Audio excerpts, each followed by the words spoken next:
Good evening. Welcome to the May meeting of the Eastchester Board of Fire Commissioners. We've already had the Pledge of Allegiance to the flag. We're returning from executive session, and I look for a motion to return from...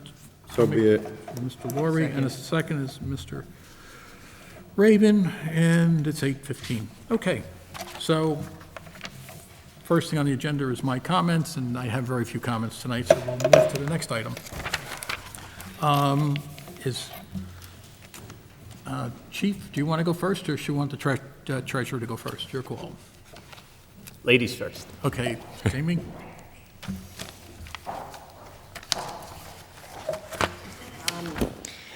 Okay, so this month we received our financial. We got our final audited financial statements from our auditors. Everyone on the board has a copy. Copies are available for the public if anyone is interested in some light reading.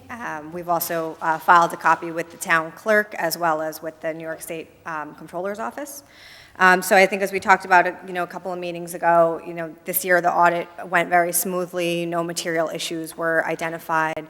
Just our usual process.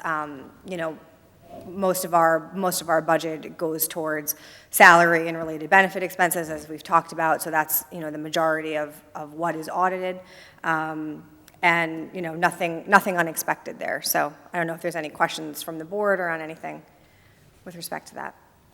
Okay. All good, Jamie, and we're all on time. We had 180 days to do this before, Great. And we've gotten done within our statutory time frame. Yeah. So if anything, we have too good of a budget, basically, too good of a balance and too good of a document. Yeah, exactly. I mean, we know we have some surplus as a result of, purchasing that we've been wanting to do and been trying to do that hasn't happened yet, and I think we're on track to get that done this year. And, as far as looking at where we are in 2017, looking at our current year budget, we are running with a bit of a surplus. However, certain lines we're going to be looking at in a little bit more detail. We know some of our salary lines we are running over budget. A lot of that is just because of the CBA that was settled at the end of 2016, and then the related, how that affects the overtime budget, as we had talked about previously, because we left that static this year.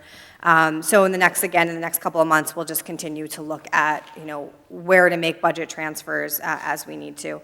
The same with our certiorari claims, as we've talked about. Okay. And then, otherwise, we did receive our full share of our tax monies from the town of Eastchester this month. And I think tonight we're going to be talking about renewing our workers' comp contract with PERMA. Yes. And so just, provide some information. Our cost for the 2017-2018 year actually decreased from last year, just over $20,000 based on, premiums that have gone down in general, and then our experience modification rate, which has gotten even better over time. So Right. I saw that email that we're getting it every year. We seem to be getting a better modification rate. And with how workman's compensation insurance works is you basically self-insure. Even though you're not technically self-insuring, the higher your experience rate, the larger your next year's premium is, because they just increase your factor. So we have a 7% reduction this year because we have a very good experience rate for the last 3 or 4 years, I guess. yeah. So all good. We've also gotten a lot better with the timeliness of our claims, which helps with that as well. Right. And just, we did put that out to bid this year. There's only 3 providers that we could choose from. One of them, our insurance broker does not recommend, and then the other one declined to provide a quote based on the quote that we had from PERMA. They couldn't meet the pricing. Right. Oh, okay. Yeah, because, workman's comp is not really a winning business, I don't think. So, I might as well, do you want to do the motion now for the Arthur Gallagher Agency for the workman's comp? Sure. Might as well? Okay. So I'm looking for a motion to approve the offer proposed by Arthur Gallagher Risk Management Services to renew workman's compensation insurance with Public Employees Risk Management Association for $411,267 to be paid in one payment by the effective date of July 1, 2017. They give you a 2% discount if you pay it in one payment. So would anybody like to authorize that? I'll make the motion. I'll second. Peter and Stephen? Commissioner Laurie? Aye. Commissioner Rabin? Aye. Commissioner Baker? Aye. Aye. And I'll say aye, so that motion carries. Jamie, you can send them the check. Okay, We should do that before July 1st, obviously. yes. All right. Anything else for tonight? No, not unless you have any questions for me. Okay, everything's all good, and we got your, Jamie, I just want to ask you a question. Has any more donations come in from Mr. Spadaro's memorial service? There was one additional donation that came in after we discussed it at last month's meeting. Okay. So the total was $486. Okay, I just want to make sure that we keep that aside because the Tucker Hose Company wants to make a donation to that also. And we're going to try to get a little plaque and probably name the shop after him, or if we don't do that, just put a plaque up there in his honor. Okay, great. Yeah, we'll make sure that's earmarked. Okay, that should be coming soon, the donation from the Tucker Hose Company, Okay, okay? great. Thank you. okay, thank you, Jamie. And it gets made out to who? Eastchester Fire Department? Okay, thank you. Thank you, Jamie. Okay, my next item. Chief, you're up. The total alarm activity for the month was 256 alarms, 13 fire-related, 135 EMS or rescue calls, which includes stuck occupied elevators. We gave mutual aid 2 different occasions, and we received mutual aid on 1 occasion. First, I would like to acknowledge several of our firefighters and fire officers attended Department of Homeland Security training at New Mexico Technical College in April. Captain Bruce Yazzo, firefighter Davide Finelli, attended Prevention and Response to Suicide Bombing Incidents Train-the-Trainer course, a 6-day course if you include 1-day travel. Second, Lieutenant John DiBattista, firefighter Joseph Chaffone, attended Incident Response to Terrorist Bombings Operations, also a Train-the-Trainer course, which is a 5-day course with 1 day of travel. I've taken those courses, and with what's happened in Manchester, England, it directly ties into that. It has to do with suicide bombings and, you know, what to look for. And although mostly it's a police activity, they actually blow up vehicles, they blow up plywood cutouts of people, and you can see the actual damage that the suicide vests do. They have you away in a bunker at a safe location, and then you go down to the blast site to see what kind of damage it does. And, you know, what they're using nowadays creates a tremendous amount of damage. So these people that have gone and other people that have gone in the past few years have an idea of what went on, not with the carnage, but what type of damage can be done. I just want to mention that they go on their own time. The department does not provide any time off for them. They take the 5 or 6 day class. They get mutuals or use vacation time to do that, and we greatly appreciate their effort for doing that. And also, the cost of the class and the travel expenses are picked up by the Department of Homeland Security, so there's no out-of-pocket money for them to travel out there to do it. They just have to invest their own time in it. So some departments do provide time or coverage to do that. Maybe that's something we want to look to in the future. As of now, we haven't done it recently. I believe we did it maybe 6 or 7 years ago when some guys went to Alabama for a hazmat class to do with chemicals and dirty bombs, that kind of stuff. Maybe it's something we want to look for to encourage the training, but we'll look into that for the future. Secondly, vehicle and firehouse maintenance continues through the use of outside vendors. Ladder 16, which is located in Tuckahoe, had its scheduled service completed and its aerial certification has been done, and we're waiting for the stickers for the aerial certification from the third-party testing company. When they were doing the testing, several things were noted that needed to be repaired before they would issue the certificate. Those repairs have been done. Ruscon is forwarding the invoices to the third-party testing company. Once they receive those invoices, they'll send Ruscon the sticker, and then we'll be able to put it on the truck. There is one thing with the intercom system that is not repaired yet, but that should not hold up the certification process. Fire prevention and code enforcement activities can continue with numerous plan reviews. Captain Pinaval attended Eastchester Public Safety Day. They had our smoke trailer there and did demonstrations at Town Hall on Saturday, May 20th. And there was an excellent job of vehicle extrication, a demonstration done by Group 1 and Captain Yazzo at that safety day in the afternoon. Captain Pinaval and I also attended Bronxville's elementary school reading for kids on May 19th. The Bronxville police were there, the mayor of Bronxville was there. I read a book to a kindergarten class, and Captain Pinaval read a book to a 4th grade class, so that was nice to see the kids. They appreciated it, and it was good for us. We enjoyed it too. PESH violations, 1 through 7, the responses have been completed and submitted. Violation 1, item 4, was returned for additional information on our organizational statement, and I emailed the board, and I will be completing that as we discussed. I've also emailed the board several items that we need to purchase, some of which have been previously approved, but it was over a year and a half ago, so I just want to bring it up again. We talked about buying new extrication equipment for Engine 30. The equipment they have is fairly old. We want to get the new technology, which is hydraulic tools. We researched several companies, and I've decided that Hearst is the best for our needs.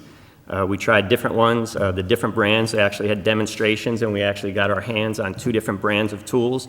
And for several reasons, I think the Hearst tools were the best choice for our needs.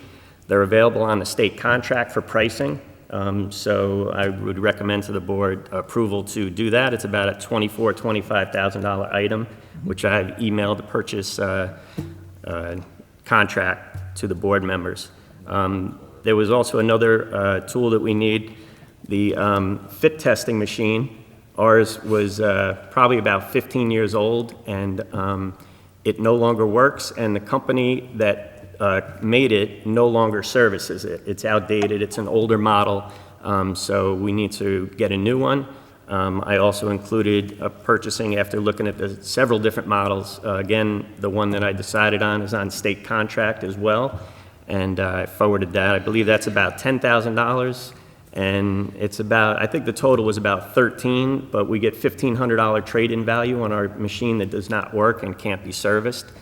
And there was one more item on there for about $1,400, which is a Scott pack tracker. So when one of our air packs goes into alarm, when the pass alarm goes off, it'll notify the FAST team or the incident commander that somebody's air pack is going into alarm so that we know somebody's in trouble.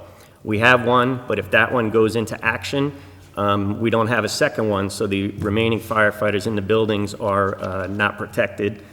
So I believe we need a second one, and so I included that, which is also on the state contract for purchasing.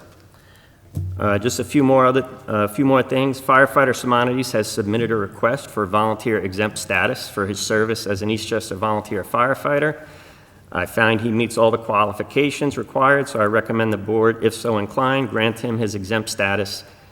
And I also have exempt certificates for William Parsons and Vincent Petroselli Jr. dated September 2016 that I will give to one of the volunteer members tonight, and they said they would be able to forward them. Another issue, we had a couple fires earlier this month in May. Great job at a house fire at Merritt Avenue by Group 1 and Captain Yazzo.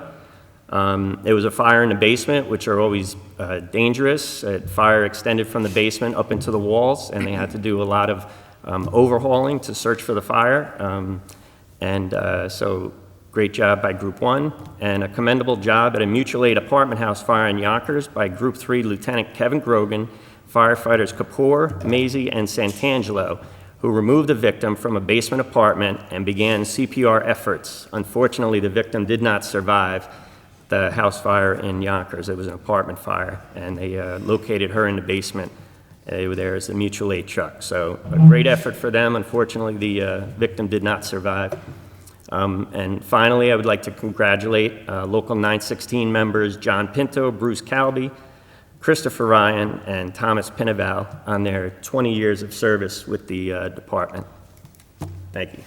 Thank you, Chief. And I'll just clarify, the tools, the Hearst tools the chief is talking about, the e-tools are basically battery-operated tools that are not connected to a fire truck by hydraulic hoses. The battery technology's gotten so much better that these tools are as powerful as hydraulic tools, and they make on scenes, particularly on the Hutchinson River Parkway, where we deal with a lot of rollovers, more desirable than having the hose configuration tools. So I think that's why the chief is going in that direction. The other thing that he was talking about was a masked Fit testing Fit machine. test. It's When an it- OSHA requirement that we Yeah. conduct fit test every Yeah, year. a fit test is basically, it double checks the mask that the fireman wears to make sure it has integrity or it doesn't have any leakage. So it's a breathing apparatus testing machine. It's fairly expensive, but it's critical to their jobs. So we need that. So that's those two items. We need a motion to purchase. Yeah, I'm going to go, I have a motion, I have a resolution here that we'll walk through right now, and we'll, hopefully it'll be here, and I'll find out where I wrote it down, and we'll do these motions. Okay, so we look for a motion to authorize the purchase of the following items under state contract. A Scott Pack tracker, item 200266-04, unit cost of $1,389. A Scott Pack 110-volt deck charger for $423, coming from AAA Emergency Services of White Plains, also from AAA. Is everything coming from AAA? No, the MES is the Hearst tool, and AAA are the other two items. AAA is also the The fit testing machine. fit testing machine. So also from AAA, we're getting a OHD fit test air respirator with credit for trading costing $11,904.40. So I'd look for a motion to approve those two purchases. So move. Who's doing that? He made the motion, I seconded. Okay, so Mr. Rabin. Second. Mr. Baker. They got your, Okay, no problem. so all in favor? Aye. Aye. Aye. Aye. And the next thing we're buying is the Hearst tools are coming from Municipal Emergency Services, MES. It's a total cost of $24,705.32. There's basically 5 items here between battery charges, recharges, and battery packs. So $24,704.32. I should note the machine, what this is going to be replacing is about 20 years old. So, Motion. who would like to make that? Mr. Rabin? I'll second. And the second is Mr. Baker. All in favor? Aye. So, Chief, go buy all that stuff off the state Thank you. contract. Chief, before we get off your comments, just quickly, I've been to some of those classes, so I know exactly what you're talking about. Yeah. And it is amazing, and it's Yeah. eye-opening, and the devastation it can cause. You mentioned train the trainer. Plan to use those officers? Yeah, sure. I mean, 2 of the guys are officers. John DiBattista is a lieutenant, and Captain Yazzo is, obviously a captain. I'm sure they'll use that training they receive to teach their guys. Across the department, though? Yep. Okay, cool. And in the Army, things like that, because as you so eloquently mentioned, we didn't pay for the expenses, 'cause that came out of Homeland Security, right? The government grant, which is great. Travel, even Right. meals. So they had to eat, work mutuals and all this other stuff. It might be, and this is in your lane, but it may be good to put them in for some form of impact award when we do have our annual, because they did step up and volunteer, really, and that's great that they're doing that. So, Okay. And you mentioned Kenneth Simonides. Yes. I look for a motion to grant exempt status to firefighter Kevin Simonides, Kenneth Simonides, under Section 200 of General Municipal Law. Anybody want to make that I'll make the motion? motion. Mr. Baker, seconded by Mr. Rabin. Okay, beat you that time. And Mr. Laurie? Aye. Aye. Aye. And I'll say aye. So now it's just a matter of getting a notary to sign that document. Do you have it? No, I don't have it with me. We'll hook up do it after. next time. I can notarize. Okay. We did the treasurer's report.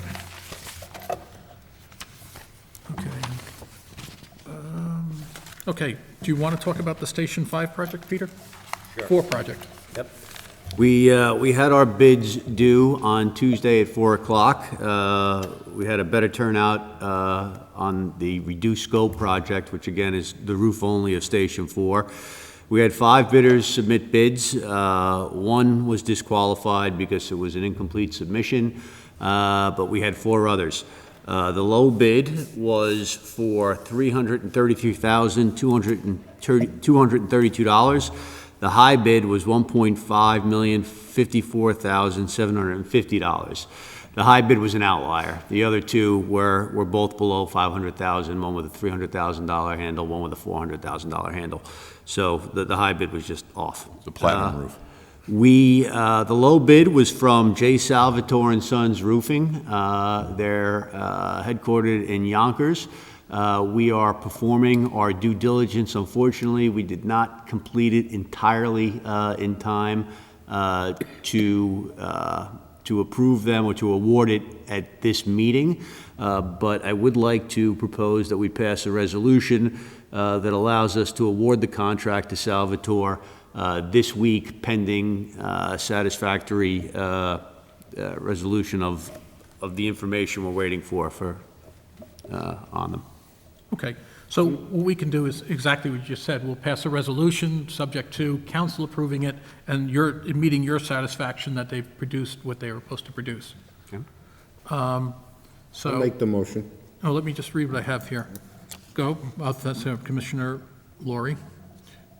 Commissioner Laurie offers a resolution to J. Salvador from 1187 Yonkers Avenue, Yonkers, New York, as the lowest bidder with the bid of $333,232. As the lowest bid is subject to the approval of Fire District Council and Peter Incledon's satisfaction. Authorizing Commissioner Incledon to execute the contracts per the bid agreement, if acceptable. Is that fair? It's fair? Yeah. Okay, and you want to second that, Peter? Yes. And I'll poll the board. Commissioner Rabin?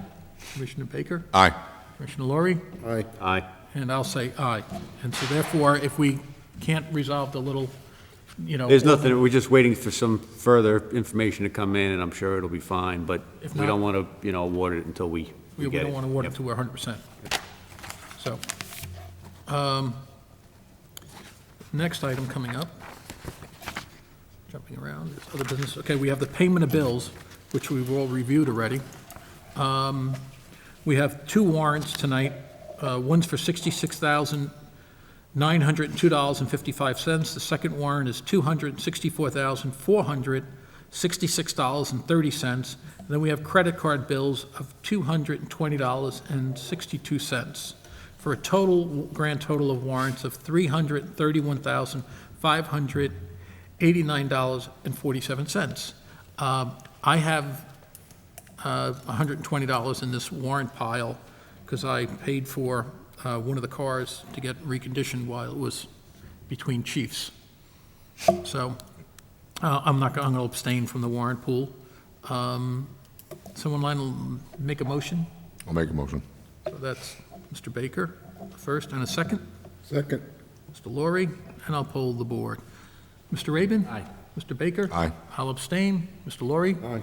I'm going to abstain as well. I have reimbursement for a classified ad in local paper for our secretary position, so. Okay. So that's, 3-2, the motion carries, 2 abstain. Okay.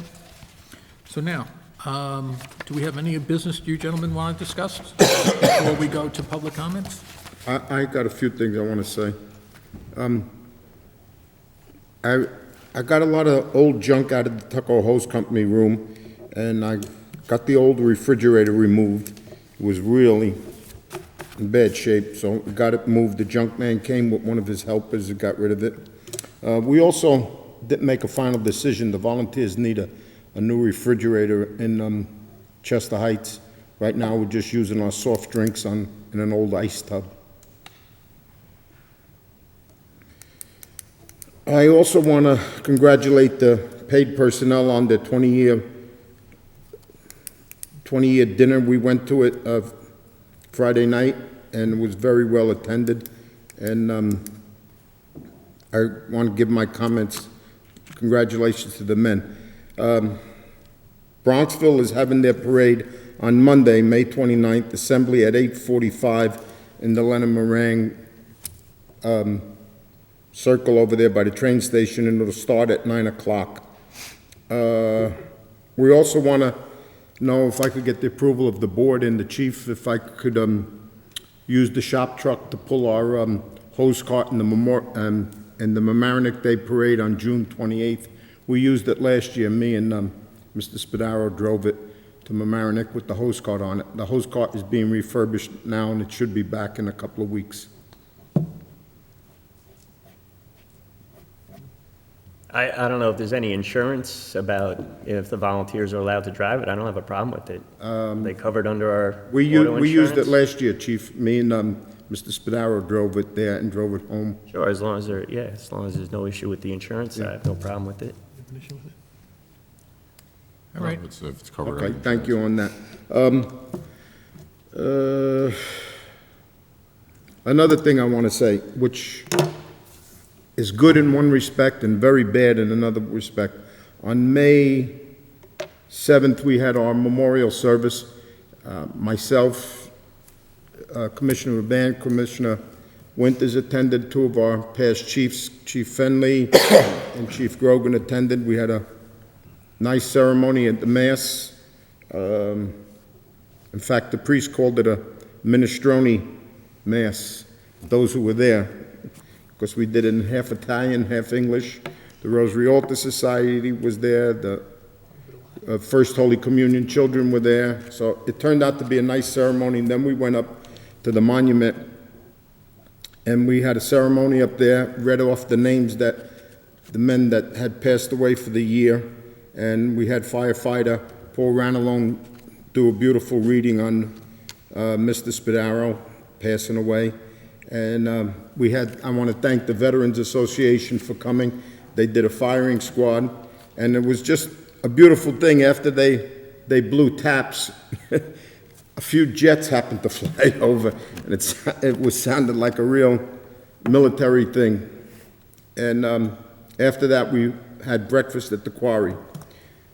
Now, the sad part of it, I went up there on Tuesday to check on it, and we spent a lot of money repairing that monument, fixing it up for memorial service, trimming the bushes, trimming the trees, putting the mulch there, and I personally put all little flags around there. Well, on Tuesday, I decided, let me go up and see how the wreath looks, because we bought a big, beautiful wreath. It cost us, I think, a little over $200, red and white carnations. When I went up there, I found the flags ripped off. Not only did I find the flags ripped off, but back in April, Commissioner Winters called me, told me that the volunteer flag was hung upside down. I had to go get a 12-foot ladder, climb up there, take it down, put it up the right way.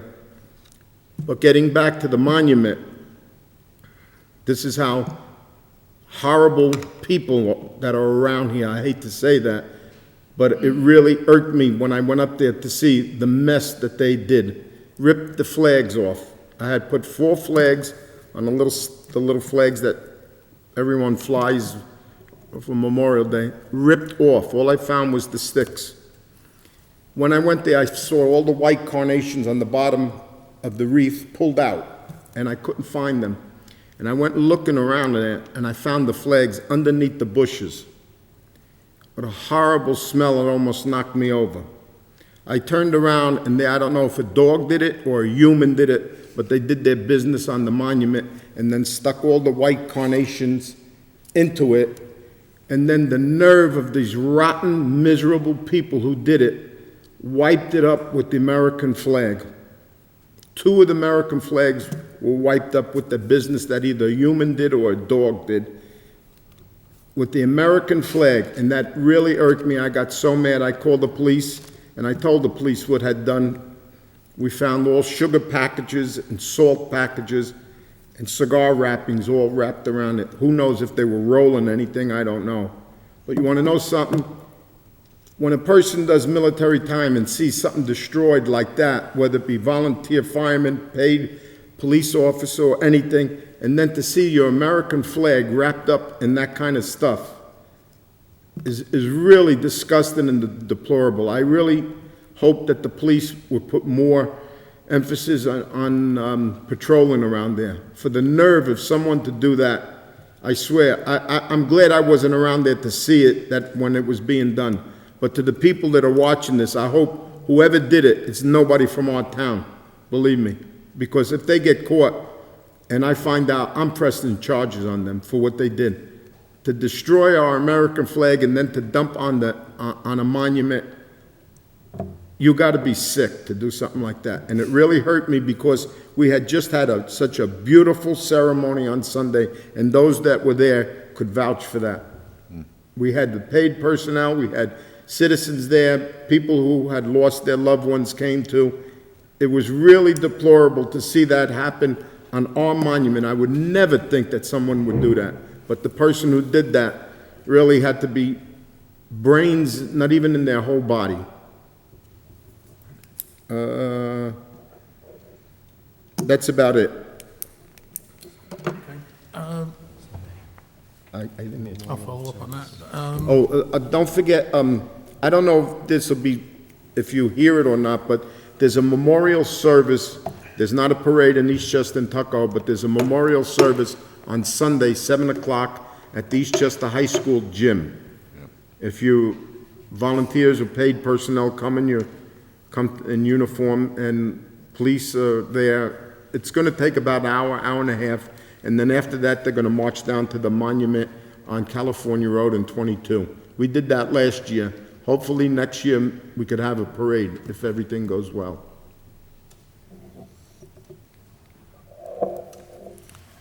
Okay. I mentioned we were, at last meeting, I mentioned we were sued by a former employee. Well, I don't know if he was an employee, just I shouldn't say a former employee. We were sued by a person, arguably. And so employee was, One of the bones of contention. yeah, and so we submitted a countersuit, and we're seeking approximately 30 years of health care payments back. So that's how we responded to that lawsuit. So, so that's as much as I need to say about that. Any comments from the public? Good. Okay, so I guess we can adjourn to executive session for a few minutes. You want to give the union? Steve, do you have any comments for us tonight? Other than, and thank you for inviting us to your function. It was well done, as usual. And congratulating to the members that hit that milestone of 20 years and won 21 years. So, okay, so I'll look for a motion to adjourn to executive session. So be it. Mr. Laurie and Mr. Inkledon said yes. All in favor? Aye. Aye. Thank you and have a good night and have a, So just so people at home know what's going on, we're not coming back to public we're session. not coming back for public session. We're not going to be Probably, doing without a anything in doubt. public session after this. hope We're it just was, going to yeah. have a quick executive session. Like I said, they must have been rolling there. Okay? And have a good evening. Good.